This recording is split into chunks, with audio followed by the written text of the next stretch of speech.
절 교독합니다. 예수께서 권능을 가장 많이 행하신 고을들이 회개하지 아니하므로 그때 책망하시되 화 있을진저 고라시나 화 있을진저 벳세다야 너에게 행한 모든 권능을 두로와 시돈에서 행하였더라면 그들이 벌써 베옷을 입고 제에 앉아 회개하였으리라. 내가 너희에게 이르노니 심판날에 두로와 시돈이 너희보다 견디기 쉬우리라. 가버나움아 내가 하늘에까지 높아지겠느냐 음배에까지 낮아지리라. 내게 행한 모든 권능을 소돔에서 행하였더라면 그 성이 오늘까지 있었으리라. 내가 너희에게 이르노니 심판날에 소돔 땅이 너보다 견디기 쉬우리라 하시니라. 그때 예수께서 대답하여 이르시되 천지의 주제이신 아버지여 이것을 지혜롭고 슬기 있는 자들에게는 숨기시고 어린아이들에게는 나타내심을 감사하나이다. 옳소이다. 이렇게 된 것이 아버지의 뜻이니이다. 내 아버지께서 모든 것을 내게 주셨으니 아버지 외에는 아들을 아는 자가 없고 아들과 또 아들의 소원대로 계시를 받는 자 외에는 아버지를 아는 자가 없느니라. 아멘. 도리어 감사할 수 있습니까? 이런 제목으로 함께 은혜를 나누기를 원합니다. 지난주 감사절을 맞이해서 감사의 메시지를 받았는데 또 감사에 대한 말씀을 받아야 되느냐? 우리가 신앙생활을 한다 할 때 항상 진실한 신앙이냐? 우리가 형식적으로 행사로 이런 절기를 지키고 또 예배를 드리고 그렇게 하느냐 하는 것의 선택은 대단히 중요합니다. 이게 중심의 문제입니다. 중심의 문제. 바리새인이나 서기관들이 예수님 앞에 책망을 받고 유대인들이 역사 속에서 선지자들의 많은 책망을 받은 것은 진정성이 없는 예배, 진정성이 없는 절기 이런 것 때문에 하나님이 역겨워한다고, 하나님이 마음에 안 들어하고 아주 싫어하신다는 표현을 많이 하신 것입니다. 그러니까 하나님이 인격적인 하나님, 눈 뜨고 다 보고 계신 하나님, 모든 것을 알고 계시고 마음을 살피시는 하나님이신데 그냥 겉다리로 왔다리 갔다리 하고 형식적으로 예배하고 그냥 절기를 때가 됐으니까 그냥 절기다 그리고 지나가고 이런 거는 하나님 앞에 어울리지 않는 것입니다. 우리가 사람과의 관계에서도 보면 아주 진지하고 진실하게 만나고 대화 한마디를 해도 그런 정말 마음이 오가는 대화를 하고 이래야 되지 않겠습니까? 저 사람이 늘 거칠애로만 말한다. 그러면 같이 있고 싶겠어요?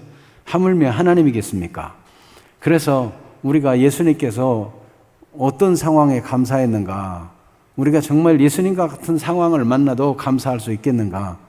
어떻게 하면 그렇게 될 수 있을까? 하는 말씀을 함께 나누고자 하는 것입니다. 세상 만사가 뜻대로 다 되지는 않습니다. 그래서 더러 뜻대로 안 되는 일도 있지만은 나름대로 심혈을 기울이고 열심을 다하고 새로운 지혜를 짜고 구상을 하고 아주 전력 투구하고 기대할 때는 뭔가 이뤄내고 싶은 마음이 있잖아요. 그렇게 했는데도 그것이 허사가 된다면 감사할 수 있을까요?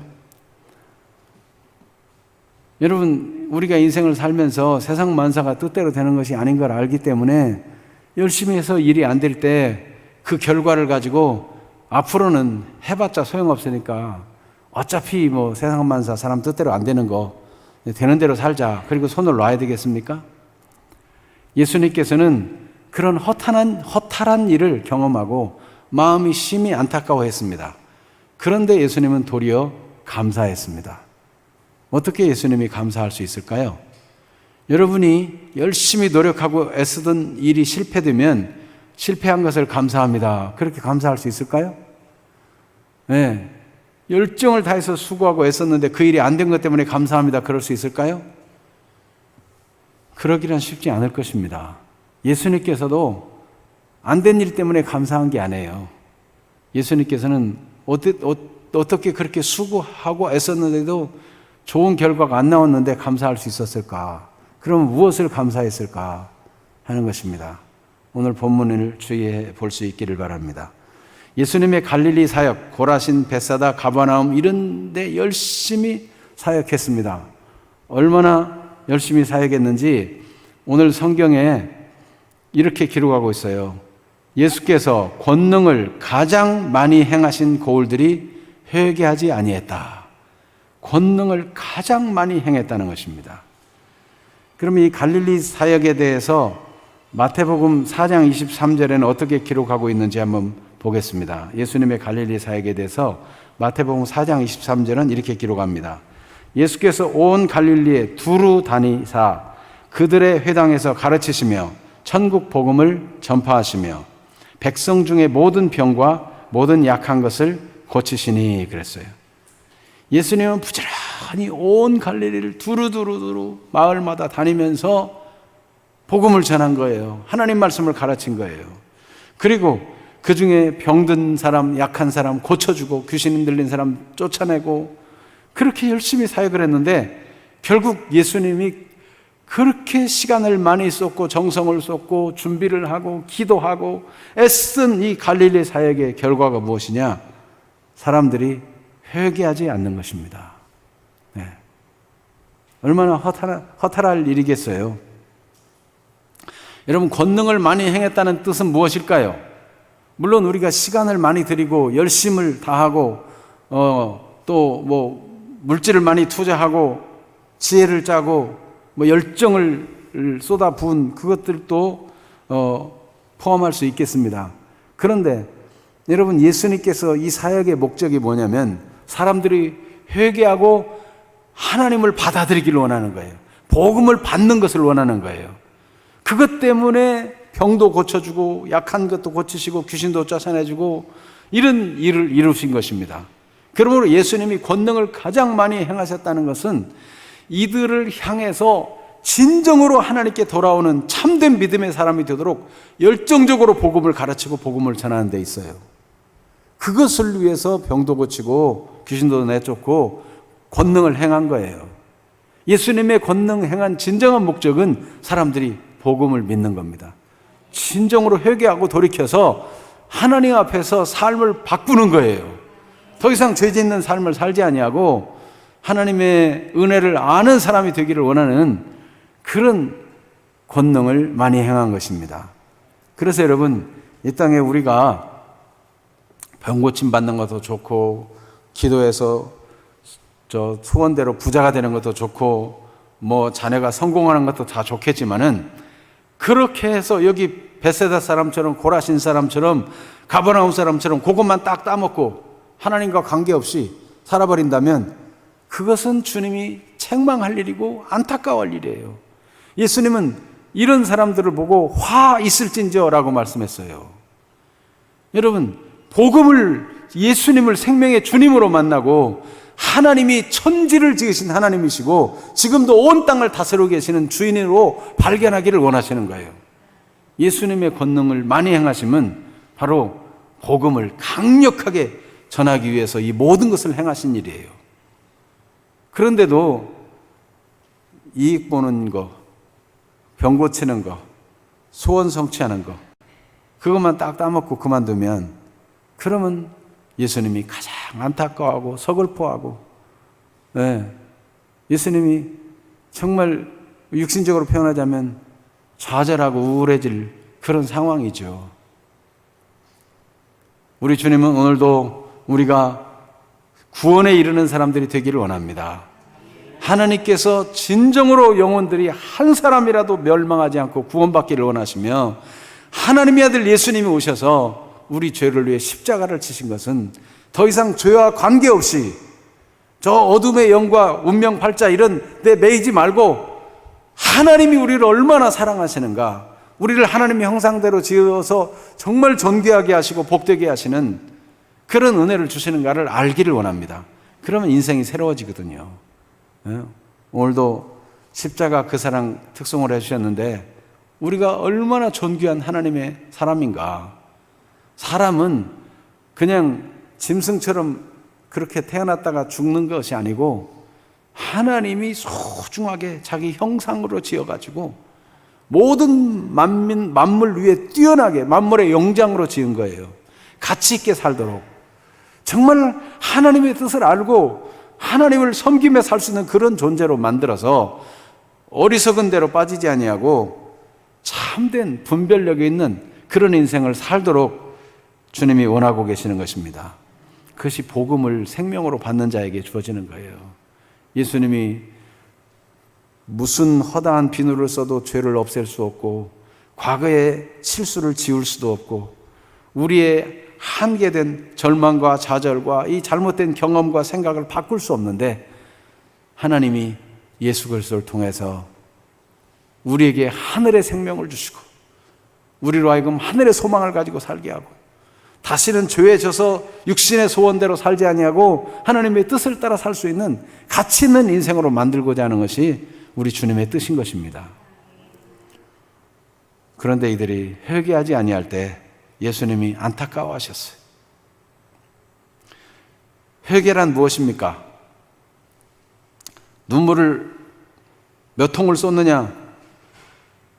그것도 회개가 되겠지만은, 수많은 눈물을 쓰고 죄 굴러 뒹굴면서 회개한다 할지라도 근본적으로 삶을 돌이켜 하나님 말씀을 따르지 않는다면 그것을 어찌 회개라고 말할 수 있겠습니까? 진정한 회개가 무엇일까? 우리 누가복음 7장 35절 이하에 보면 한 여인이 바리새인 시몬의 집에 예수님 식사 대접하려고 준비한 그 집에 찾아옵니다. 그래서 식사하려고 앉으신 예수님 발 앞에 꿇어 엎드려 가지고는 하염없이 눈물을 쏟아요. 주님의 은혜가 감사해서 눈물 콧물 다 쏟아지니까 예수님 발에 떨어진 그 눈물을 머리털로 닦고 거기다 향유를 붓고, 얼마나 감사한지 눈물이 그치질 않아요. 그때 시몬이 생각하기를, 저 사람이 소문난 죄인인 여자인데 예수님이 선지자라면 어떤 죄인인지를 알고 저 여자가 예수님을 만지는 걸 허락하지 않을 텐데, 이런 생각을 하고 있어요. 그때 예수님이 시몬아, 내게 이를 말이 있다고 말씀하십니다. 어떤 사람이 사람들에게 돈을 꿔줬는데 한 사람에게는 500데나리온을 꿔줬고 한 사람에게는 50데나리온을 꿔줬다. 그런데 이 돈을 빌려준 사람이 생각하기를 다 어려우니까 빚 없는 걸로 탕감해 주자 했다는 것입니다. 그러면 누가 더 고마워하겠느냐? 누가 더 이렇게 탕감해 준 사람을 더 사랑하겠느냐 물어봤어요. 5천만 원 빚진 사람과 50만 원 빚진 사람이 있었는데 그냥 빚 없는 걸로 다 탕감해 준다면 어떤 사람이 더 고마워하겠어요? 네. 그래서 이 시몬도 많이 탕감받은 자입니다. 그랬더니 네 말이 옳다라고 예수님이 말씀하시면서 예수님이 중요한 진리를 말씀해 주셨어요. 누가복음 7장 47절 같이 한번 읽어볼까요? 누가복음 7장 47절. 이러므로 내가 네게 말하노니 그의 많은 죄가 사하여졌도다. 이는 그의 사랑함이 많음이라. 사함을 받은 일이 적은 자는 적게 사랑하느니라. 아멘.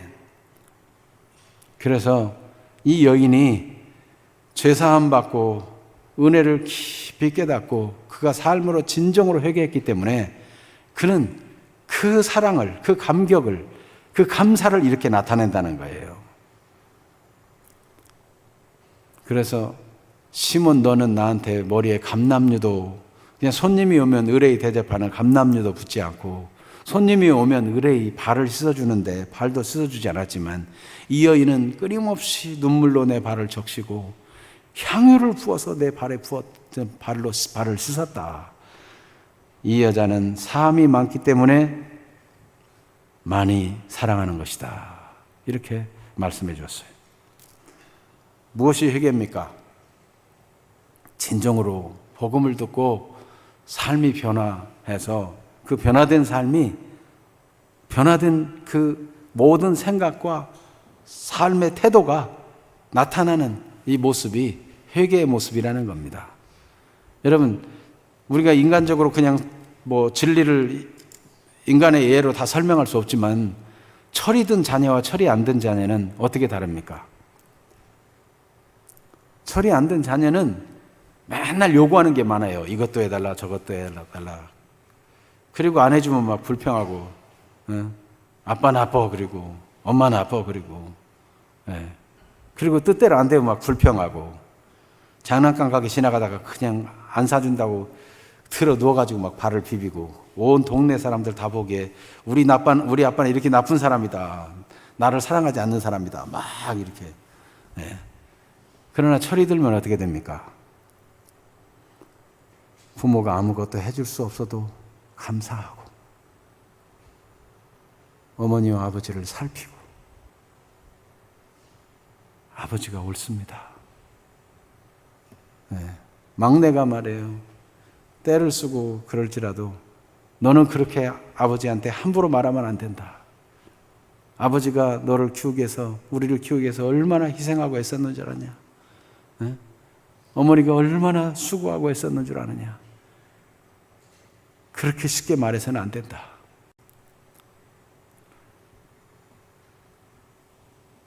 여러분, 회개한 하나님의 자녀는 하나님에 대해서 유감을 갖는 것이 아니라 하나님이 옳습니다. 내가 이해 안 돼도 언제나 하나님이 옳습니다. 내가 잘 모르겠어도 하나님의 섭리가 옳고 하나님이 다 모든 것을 알아서 좋게 해줄 것입니다. 그렇게 믿는 사람이 회개한 사람이에요.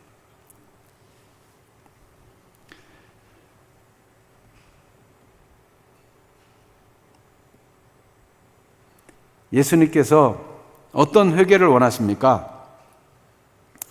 예수님께서 회개를 원하시는 내용은 천국 복음을 받으라는 거예요. 그래서 마태복음 4장 17절을 봅니다. 이때부터 예수께서 비로소 전파해 이르시되 회개하라, 천국이 가까웠느니라.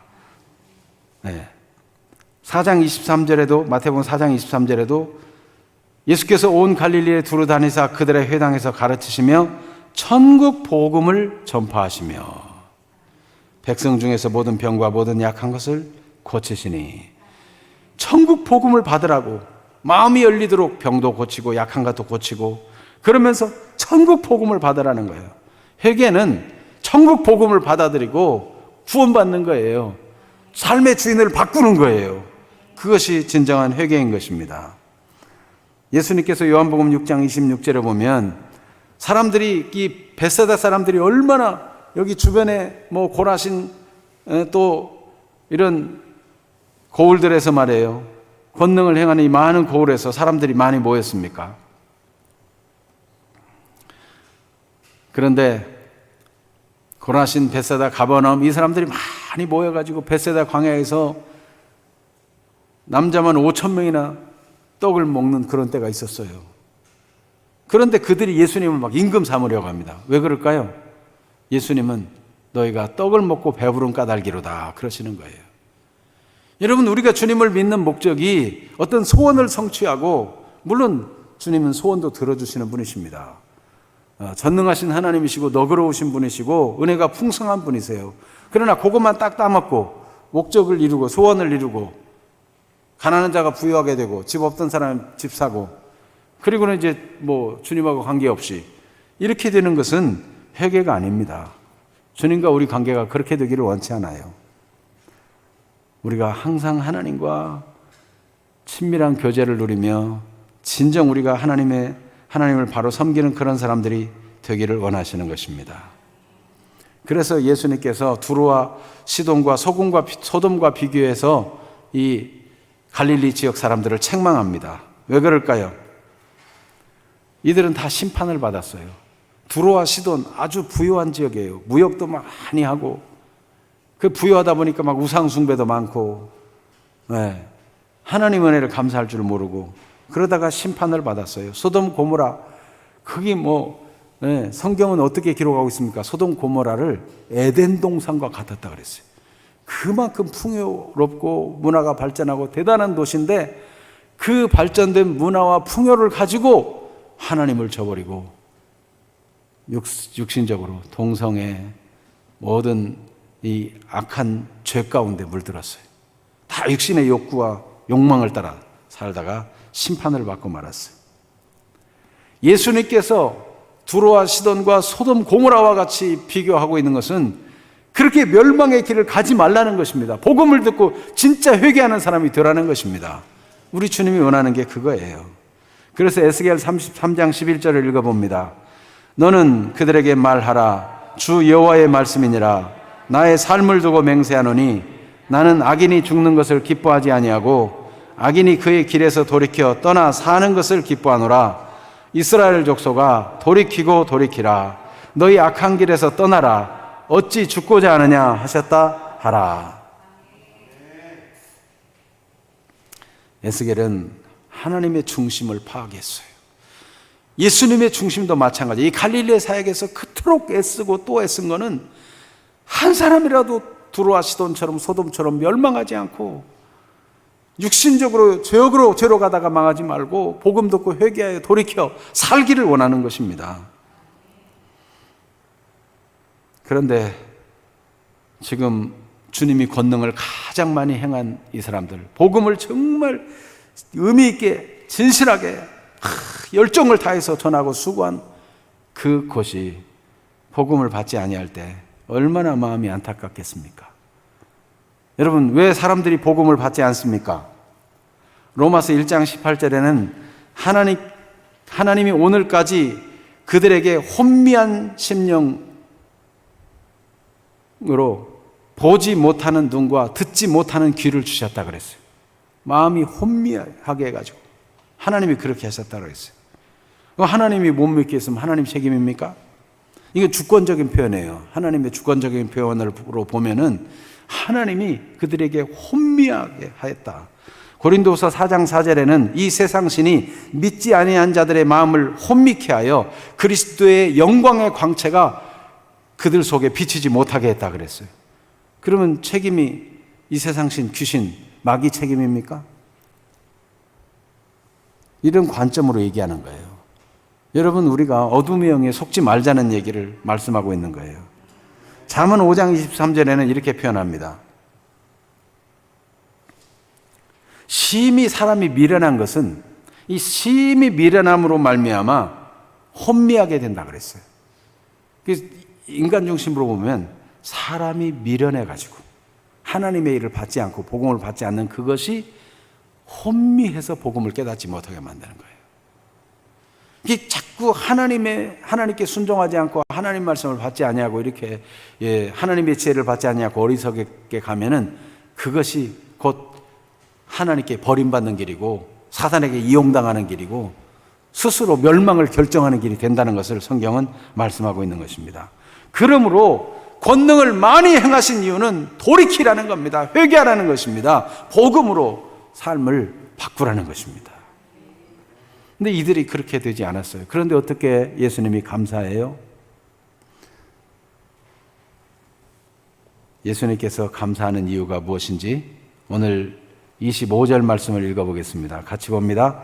그때 예수께서 대답하여 이르시되 천지의 주제이신 아버지여 이것을 지혜롭고 슬기 있는 자들에게는 숨기시고 어린 아이들에게는 나타내심을 감사하나이다. 그렇게 열정적으로 수고하고 애썼는데 대부분의 사람들이 복음을 받지 아니하고 예수님의 권능을 행한 목적을 받아들이지 않았는데 이 슬기롭고 지혜 있다고 하는 사람들이 받아들이지 않아요. 그런데 어린아이같이 순수하고 겸손하고 낮은 사람들이 복음을 받아들여요. 그러니까 그런 사람 때문에 감사하는 거예요. 여러분, 지금 코로나 사태를 맞이해가지고 이제 점점 접종자도 늘어나고 이제는 사태가 점점 좋아져가지고 4인 이상 집합금지도 풀리고 6인 이상 모일 수도 있고 뭐 영업하는 사람들 영업시간도 더 늘리고 막 다들 기대가 팽배했습니다. 그런데 확진자가 확 일어서는 바람에 거리두기 4단계 이래가니까 사람들이 낙심이 될 수 있어요. 이제 기대하고 나름대로 또 사업을 구상하고 준비하고 이렇게 계획했는데 왜 또 이렇게 허탈한 일이 벌어지는가 하고 낙심될 수 있어요. 그러나 여러분, 예수님도 그런 허탈함과 그런 실망을 경험했지만 예수님은 하나님이 하시는 일을 봤습니다. 여러분, 우리가 이해 안 되는 상황 속에서도 하나님이 하시는 일이 있습니다. 하나님이 이런 아무도 받아들이지 않는 것 같고 똑똑한 사람들은 다 멀리 가고 미련하고 어린아이 같은 사람만 남은 사람 같은데 그 사람들을 통해서 하나님 나라의 복음이 확장되고 하나님의 뜻이 이루어지는 이것이 하나님의 뜻이라는 걸 발견한 거예요. 그러니까 오히려 감사하나이다 라고 고백하게 되었습니다. 막히는 길을 보는 것이 아니라 하나님께서 또 작지만은 새롭게 보여주시는 길들, 하나님이 알게 해주신 것들을 볼 때 감사할 수 있습니다. 여러분, 보통 사람들 보면 대학에서 뭐 어떤 거를 전공하고 거기에 막 열심히 노력하고 수고하고 거기 책도 많이 보고 뭐 학사도 되고 박사도 되고 막 그렇게 해가지고 그 자기의 전공 분야를 살려서 일하는 사람이 많지 않아요. 그 이상한 일이죠. 여러분, 우리가 생각하기에는 이거다라고 생각했는데 그렇게 열심을 다하고 뭐 막 노력을 하고 열정을 불태웠는데 그 일이 아닐 수도 있습니다. 별거 아닌데 생각지도 않은 길이 열리고 그냥 의뢰 내가 취미로 했던 일이 그게 나의 복이 될 수도 있어요. 여러분, 하나님을 신뢰하는 사람이 되기를 바랍니다. 예수님은 하나님을 신뢰하니까 감사할 수 있었어요. 여러분, 교회도 이 예수님이 지금 사역할 때 마찬가지로 당시에 전문적인 율법사들, 바리새인들, 공부 많이 한 사람들, 이런 사람들이 예수님 말씀을 척척 알아듣고 그래가지고 예수님이 가르친 대로 막 그들도 가서 곳곳에 가르치고 예수님 말씀 빨리빨리 알아들어가지고 그들이 그렇게 했으면 얼마나 막 효과가 굉장하고 빨리빨리 하나님 나라가 확장되고 그럴 것 같잖아요. 그런데 그렇게 되지 않는 것이 하나님의 뜻이라는 겁니다. 교회도 보면 똑똑하고 잘난 사람들, 돈 꽤나 있는 사람들, 그런 사람들이 막 헌금도 하고 그런 사람들이 뭐 앞에서 나서서 막 가르치기도 하고 그러면 교회가 막 부흥되고 잘 될 것 같아요. 근데 교회는 일꾼도 없는 것 같고 돈 있는 사람도 없고 똑똑한 사람도 없고 주일학교는 누가 해야 되나 어떻게 해야 되나 막 걱정이 되고 이런 것 같은데 하나님께서는요, 미련한 자를 들어서 지혜로운 자를 부끄럽게 하시는 분이고 약한 자를 들어서 강한 자를 부끄럽게 하시는 분이십니다. 무명한 자 같으나 유명한 자로 사람들을 세우시는 능력이 주님께 있는 것입니다.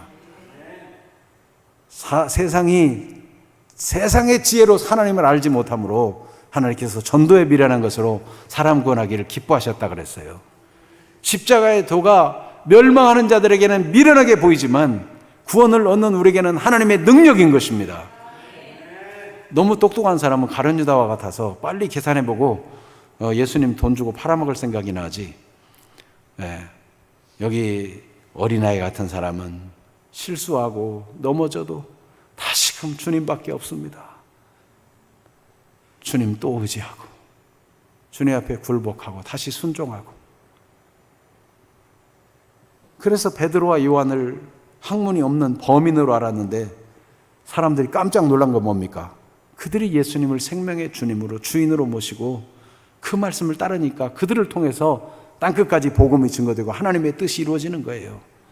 교회는 유명하고 훌륭한 사람들 통해서 일이 이루어지는 것이 아니라 오늘도 어떤 상황에도 신실하게 하나님을 신뢰하고 의지하는 사람, 당장 눈에 보이는 효과가 없고 당장 대단한 역사를 못 이룬다 할지라도 꾸준히 하나님을 믿고 신뢰하고 변함없이 주님을 사랑하는 사람, 그런 사람을 통해서 복음이 확장되고 하나님의 뜻이 이루어지고 하나님이 즐겨 쓰는 그릇이 되고 하나님이 기뻐하는 사람이 되는 것입니다.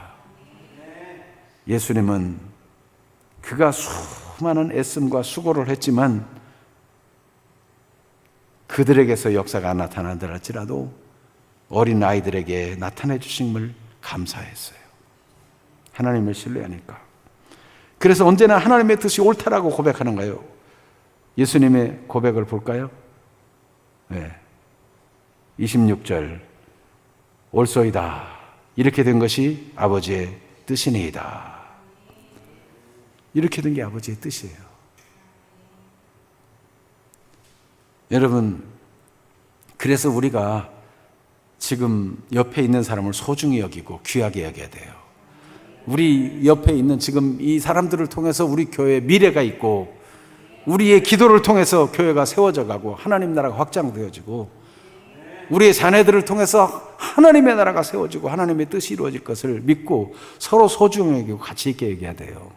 어떤 대단한 실력 있는 사람, 대단히 똑똑한 사람이 와서 어떤 부자가 와서 무슨 대단한 역사를 이룰 걸 기대하지 말고 하나님께서 지금 있는 우리 한 사람 한 사람이 소중하고, 네, 정말 이렇게 신실한 믿음의 사람들, 마음이 가난한 사람들, 겸손한 사람들, 어린아이 같은 사람들, 이런 사람들이 소중해요. 순수한 사람들이에요. 하나님께서 이런 사람을 통해서 일하시는 것이 하나님의 방법인데 이것이 옳다는 거예요. 예수님은 언제나 아멘만 되시고 아니오가 되지 않으셨습니다. 그러므로 우리도 하나님의 일에 대해서 이해가 안 돼도 아멘, 감사가 되는 사람들이 되기를 바랍니다. 하나님의 말씀을 받을 때마다 생명으로 받고 능력으로 받고 하나님을 신뢰하는 사람이 되기를 바랍니다. 그래서 이렇게 된 것이 아버지의 뜻입니다 라고 하나님의 뜻으로 받아들이는 예수님의 모습을 볼 때 우리도 그런 사람이 되기를 바랍니다. 한 작은 섬에서 이제 남자들이 다 고기를 잡으러 갔어요. 그런데 그날따라 바람이 심한데 늦게까지 남편들이 안 돌아오는 겁니다. 아낙네들이 애들을 손에 손을 잡고 바닷가에 나와서 하나님께 기도하고 안타깝게 남편들이 오기를 기다리는 거예요. 그런데 시간이 가도 오진 않는데 바람은 점점 거세져요. 그런데 한 여인이 괴성을 질러요. 그리고 보니까 집에 불이 난 거예요. 불이 나가지고 막 불이 확 타는데 아낙네들이 막 몰려가서 끌려고 해도 이 여자들끼리 힘으로 불이 꺼지질 않는 거예요. 얼마 있다가 이 어부들이 돌아왔어요. 아주 많은 수확을 가지고 돌아왔어요. 다들 기뻐하는데 불이 탄 아낙네는 절망합니다. 이게 다른 사람은 다 기뻐하고 좋아하지만 우리는 집이 불타가지고 잘 곳도 없으니 어찌하면 좋은가. 그런데 남편이 말했어요. 우리 집이 불난 게 얼마나 감사한 일인지 모르겠다. 깜깜한데 바람은 불고 방향을 알 수가 없었는데 우리 집이 불이 나가지고 환하게 등대처럼 밝혀주는 바람에 우리가 무사히 올 수 있었다고. 그래서 동네 사람들이 다 힘을 모아가지고 그 집을 지어주고 덕분이라고 감사하다고 그러고 그렇게 됐다는 거예요. 여러분, 우리가 인생에 이해할 수 없는 일을 만나지만 그것이 선한 뜻이 될 수도 있고 좋은 일을 이루는 길이 될 수도 있습니다. 안 된 일에 절망하지 말고 코로나 바이러스의 위기에 절망하지 말고 좌절하지 말고 하나님을 신뢰하고 더 의지하는 사람들이 되시기를 바랍니다. 참된 예배자가 돼야 돼요. 어디에 있든지 무엇을 하든지 어떤 상황이 되든지 간에 진짜 예배자가 돼야 돼요. 온라인으로 하든지 와서 예배를 드리든지 간에 참된 예배자로, 간절한 예배자로 정말 주님 사랑하는 그런 사람들이 되시기를 축복합니다. 그래서 진정한 회개한 자의 삶은 어떤가? 진정으로 복음을 받은 자의 삶은 어떤가? 우리가 이해가 안 되고 답답한 일을 만날 때도 잠잠히 하나님을 바라볼 수 있는 사람이에요. 그 사람이 진짜 감사의 사람이죠. 시편 62편 1절 같이 읽어볼까요? 나의 영혼이 잠잠히 하나님만 바라며 나의 구원이 그에게서 나오는도다. 주님은 나의 반석이요 주님은 나의 요새입니다. 이어서 시인이 그렇게 고백해요. 내가 잠잠히 주님만 바랄 것은 주님만이 요동하지 아니하는 반석입니다. 그러므로 내가 요동치 아니하리로다. 주님만의 나의 반석이고 나의 의지시고 나의 요새이기 때문에. 이 땅의 일들은 수시로 변합니다. 직업도 변하고 미래에 꿈꾸던 일도 변하고 영원한 게 없어요. 그러나 하나님은 영원하신 분이십니다. 천지의 대주제이시며 모든 것이 하나님의 손에 있는 것을 아는 사람이 되기를 원하는 거예요. 그래서 예수님이 천지의 주제이신 아버지여 이것을 지혜 있고 슬기 있는 자에게는 감추시고 어린아이들에게는 나타내신 것을 감사합니다. 우리가 하나님을 천지의 대주제로, 천지를 다스리고 지금도 섭리하시는 분으로 올바로 인식하고 하나님을 바로 섬길 줄 아는 사람, 그 사람은 잠잠히 하나님을 바라고 하나님을 찬양하고 하나님을 신뢰할 수 있는 사람이에요. 어떤 상황에서라도. 형편과 말씀이 안 맞아도 말씀으로 위로를 삼는 사람이에요. 시편 119편 50절에 같이 읽어볼까요? 이 말씀은 나의 고난 중의 위로라. 주의 말씀이 나를 살리셨기 때문이니이다. 말씀 때문에 살아나요. 여러분, 하나님의 말씀 때문에 여러분의 영이 살아나기를 원합니다. 낙심해서 교회 왔다가도 말씀만 들으면 다시 위로를 얻고 힘을 얻고 살아나는, 이게 말씀이 권능이기 때문에 그래요. 천국 복음이 권능입니다. 생명입니다. 살리는 말씀입니다. 말씀을 의지해 살게 되기를 축복합니다. 로마서 8장 28절을 읽어볼까요? 우리가 알거니와 하나님을 사랑하는 자 곧 그 뜻대로 부르심을 입은 자들에게는 모든 것이 합력하여 선을 이루느니라. 하나님의 뜻, 하나님의 뜻. 우리가 이해할 수 없지만 하나님의 뜻, 그 하나님의 뜻대로 부르심을 입은 자들에게는 모든 것이 합력하여 선을 이룹니다. 하나님의 뜻대로 부르심을 입은 사람들은 당장 무슨 좋은 일이 안 일어나도 복음이 권능인 걸 알고 복음이 능력인 걸 알고 하나님의 복음의 말씀을 잘 받아서 예수님은 나의 주님이십니다. 예수님은 나의 구주십니다. 주님의 뜻대로 해주세요. 주의 인도받기 원합니다. 뜻이 하늘에서 이룬 것 같이 땅에서도 이루어지게 해주세요. 주님의 나라가 이루어지게 해주세요. 주님이 저를 다스려 주시고 주님의 뜻에 복종하며 살겠습니다. 그렇기 때문에 감사가 나오는 거죠. 주님은 우리가 이렇게 우리 주님처럼 감사의 삶을 살기를 원합니다. 무엇보다도 천국 복음을 진짜 받는 사람이 되기를 원하는 거예요. 진짜. 생명의 복음을. 여러분, 이 땅에 돈이 생기는 것보다, 명예가 생기는 것보다, 여러분 좋은 차나 커다란 집을 얻는 것보다 더 중요한 것이 복음입니다. 우리 예수님이 우리를 사랑해서 십자가에 달려 돌아가시고 예수님을 믿음으로 우리가 구원받았다는 것, 예수님이 죽음 가운데서 살아나셔서 우리를 부활과 연합하게 해서 부활의 능력으로 우리를 살게 한다는 것, 성령을 보내주셔서 말씀을 깨닫게 하고 우리 마음을 감동시키고 하나님의 뜻을 기뻐하게 하는 것, 이 귀한 복음을 진짜 받는 것이 어떤 보물을 얻는 것보다 귀한 거예요. 그러니까 여러분, 복음 받은 것으로 감사할 수 있기를 바랍니다. 그리스도 안에는 모든 지혜와 지식의 보화가 감추어 있다라고 말씀하고 있습니다. 천재 대주제이신 하나님을 얻으면 천하를 다 얻은 것입니다. 여러분, 우리가 그리스도 안에 감춰 있고 하나님 안에 감춰 있습니다. 그리스도가 우리 안에, 우리가 그리스도 안에, 이 말은 연합되었다는 거예요. 우리가 하나님과 연합되어 있고 그리스도와 연합되어 있습니다.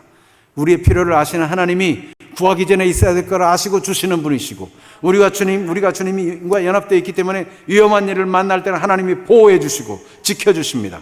우리가 주님과 연합되어 있기 때문에 멸망의 세력이 우리를 가까이 하지 못하도록 우리를 지키시고 보호하시며, 사단의 권세를 멸하신 우리 주님이 우리가 주와 더불어 승리하는 자로 세워 가시는 것입니다.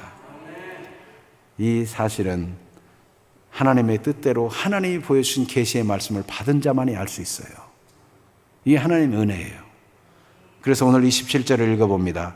내 아버지께서 모든 것을 내게 주셨으니 아버지 외에는 아들을 아는 자가 없고 아들과 또 아들의 소원대로 계시를 받는 자 외에는 아버지를 아는 자가 없느니라.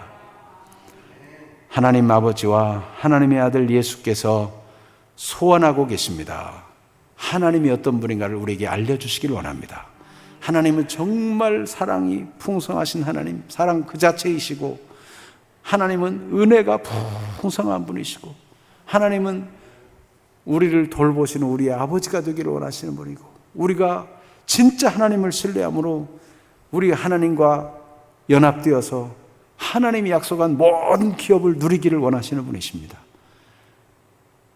이 소식을 만방에 전하기를 원하십니다. 그러니 우리는 복음을 진정으로 받는다면 우리가 감사할 수밖에 없어요. 예수 믿는 것보다 더 행복한 게 없어요. 네. 그 복을 누리는 분들이 되시기를 축복합니다. 기도하겠습니다. 말씀을 생각하며 기도합니다. 도리어 감사할 수 있습니까?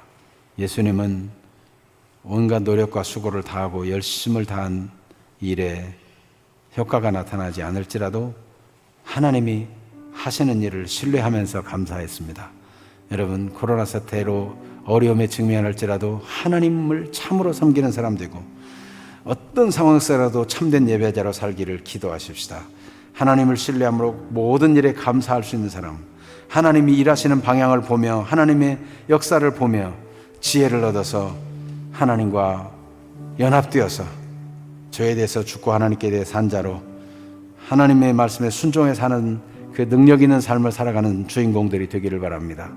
범사에 감사하는 사람, 하나님을 신뢰하고 잠잠히 하나님을 소망하며 기뻐하는 사람, 그런 사람이 되기를 기도하십시다. 다 같이 기도합니다.